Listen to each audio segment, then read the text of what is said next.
আসসালামু আলাইকুম viewers, good morning সবাইকে। Welcome to another video. কেমন আছেন সবাই? আশা করি আপনারা সবাই অনেক অনেক ভালো আছেন। আমিও আল্লাহর রহমতে আপনাদের দোয়ায় অনেক অনেক ভালো আছি। ভিউয়ার্স, আজকে একটি নতুন টপিক নিয়ে কথা বলবো। ভিউয়ার্স, আপনাদের কি মনে হয়, ভালো লাগা আর ভালোবাসা কি এক জিনিস? ভিউয়ার্স, আমরা ঠিক এই জায়গায় নিজেকে গুলিয়ে ফেলি। আসলে আমরা বুঝতেই পারি না কোনটা ভালো লাগে আমাদের আর কোনটাকে আমরা ভালোবাসি।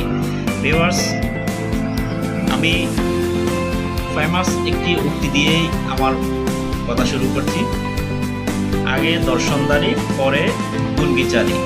এই যে দর্শনদারি, আমাদের প্রথম দেখাতেই যে জিনিসটা পছন্দ হয়ে যায়, মূলত এটাই হচ্ছে যে ভালো লাগা। আর পরে গুণ বিচারি, পরে যখন আমরা গুণ বিচার করি যে জিনিসটা, সেটাই হচ্ছে যে মূলত ভালোবাসা। আমি যদি আরও ডিপলি আপনাদেরকে বোঝানোর চেষ্টা করি, সাপোজ একটা গোলাপ ফুল গাছে যখন ফুটে, তখন আমরা কি করি, সাথে সাথে ফুলটাকে গাছ থেকে ছিঁড়ে ফেলি, ছিঁড়ে সেটার গ্রানটা আমরা নিই, সেটা আমাদের কাছে রেখে দিই। যতদিন পর্যন্ত সেটার গ্রান থাকে ততদিন আমাদের কাছে থাকে। আর যখনই সেটার গ্রান ফুরিয়ে যায়, যখনই সেটার গ্রানটা ফুরিয়ে যায়, যখনই সেটা আমরা সেখান থেকে গ্রানটা নিতে পারি না, তখন আমরা কী করি, সেটা ছুঁড়ে ফেলে দিই, বা সেটা গাছ থেকে ছিঁড়ার পরে কিন্তু মারাও যায় কিছুদিন পরে।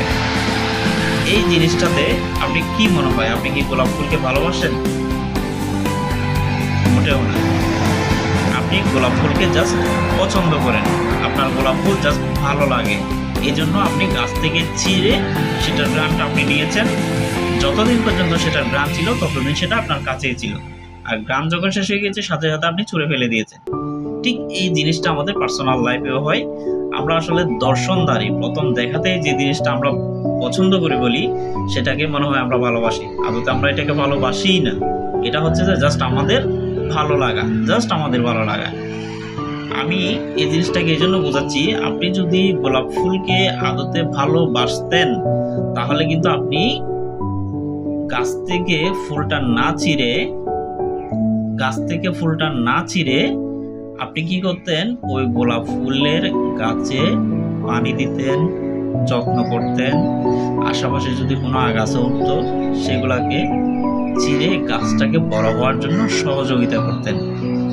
ভিউয়ার্স, এক্স্যাক্টলি আমি যেটা বোঝাতে চাচ্ছি সেটা হচ্ছে, আমরা যে জিনিসটাকে ভালোবাসি, মূলত ভালোবাসা হচ্ছে যে কেয়ারিং, রেসপেক্ট, হেল্প, যত ধরনের কিছু আছে, এগুলা আপনি যে জিনিসটাকে ভালোবাসেন সেই জিনিসটাকে আপনাকে যত্ন করতে হবে, সেটাকে আপনি কেয়ার করতে হবে, এটাকে আপনি বিভিন্ন ধরনের হেল্প করতে হবে, বিভিন্ন ধরনের আদার্স যে প্রবলেমগুলো হয় সেগুলো থেকে প্রোটেক্ট করতে হবে, সব সময় সেটার পাশে থাকতে হবে। এই জিনিসটা হচ্ছে মূলত ভালোবাসা। ভালোবাসা আরও একটা জিনিস, সেটা হচ্ছে যে আপনি যাকে ভালোবাসবেন বা যে জিনিসটাকে ভালোবাসবেন, সেটার পজিটিভ এবং নেগেটিভ দুইটার দিকই আপনাকে মানিয়ে নিতে হবে।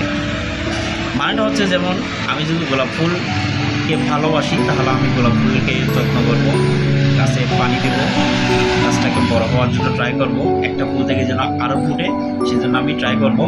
পাশাপাশি এই গোলাপ ফুলের কাঁটাও কিন্তু আমি ফুটব, কোনো না কোনো সময় গোলাপ ফুল কাঁটাও আমি ফুটব।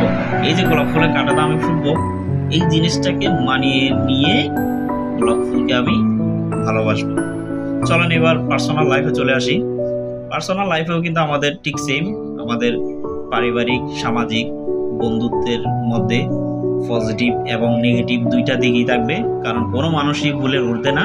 প্রত্যেকটা মানুষেরই পার্সোনাল লাইফে বলেন, তারপরে সামাজিক লাইফে বলেন, প্রত্যেকটা জায়গায় মানুষ কোনো না কোনো জায়গায় পজিটিভ এবং নেগেটিভ দুইটা দিকই অবশ্যই থাকবে। এই দুইটার দিকই আমাদেরকে মানিয়ে নিয়ে যদি একজন মানুষকে আমি নিজের মতো করে নিতে পারি, তাহলে সেই মানুষটাকে আমি ভালোবাসি। সেজন্য আমি ভিউয়ার্স, সবার প্রতি আমার অনুরোধ থাকবে, আশা করি আপনারা বুঝতে পেরেছেন কোনটা ভালোবাসা আর কোনটা ভালো লাগা। ভালো লাগলেই যে ভালোবাসা হয়ে যায় তেমনটা না। ঠিক এই জায়গায় আমরা ভুল করি বিদায় একটা মানুষের পজিটিভ দিক থেকে আমরা তাকে পছন্দ করি, পজিটিভ দিক থেকে আমরা তাকে বিচার করে ফেলি, পরে তার যখন কোনো নেগেটিভ দিক আমাদের চোখের সামনে চলে আসে সেটা আমরা মেনে নিতে পারি না বলেই আমাদের সামাজিক এবং পারিবারিকভাবে আমরা অশান্তিতে ভুগি। ভিউয়ার্স, এই জিনিসটা আপনাদেরকে বোঝানোর চেষ্টা করলাম, আশা করি আপনারা বুঝতে পেরেছেন। তাই আমি অনুরোধ করব, নিজের পার্সোনাল এবং পারিবারিক এবং সামাজিক যে কোনো কিছুতে প্রত্যেকটা মানুষের যে পজিটিভ নেগেটিভ দিকগুলো আছে এগুলোকে মানিয়ে নিয়ে চলার চেষ্টা করুন, জীবনটাকে সুন্দর করুন, নিজে ভালো থাকুন, নিজের পরিবারকে ভালো রাখুন। আমি সম্পূর্ণ টপিকটার উপর একটাই জিনিস বোঝাতে চেয়েছি, আপনার মা, বাবা, ভাই, বোন, বউ, আত্মীয় স্বজন যারাই আছেন, সন্তান সন্ততি, সবার ক্ষেত্রে কিন্তু পজিটিভ এবং নেগেটিভ দিক দুইটাই আপনাকে মানিয়ে নিয়ে তাদের সাথে চলতে হবে, তাহলে কিন্তু আপনার জীবন অনেক অনেক সুন্দর হবে। ভিউয়ার্স, এরকম ইনফরমেটিভ এবং তথ্যবহুল যে ভিডিওগুলা পেতে আপনারা এই আমার সাথে থাকুন, আমার এই পেজে ফলো দিয়ে আমাকে সহযোগিতা করুন, আমাকে সাপোর্ট করুন। পাশাপাশি আপনাদের যদি এই ভিডিওটা ভালো লাগে তাহলে এটা শেয়ার করে বাকিদেরকে দেখার সুযোগ করে দিন। ধন্যবাদ সবাইকে, দেখা হবে অন্য কোনো ভিডিওতে, কথা হবে।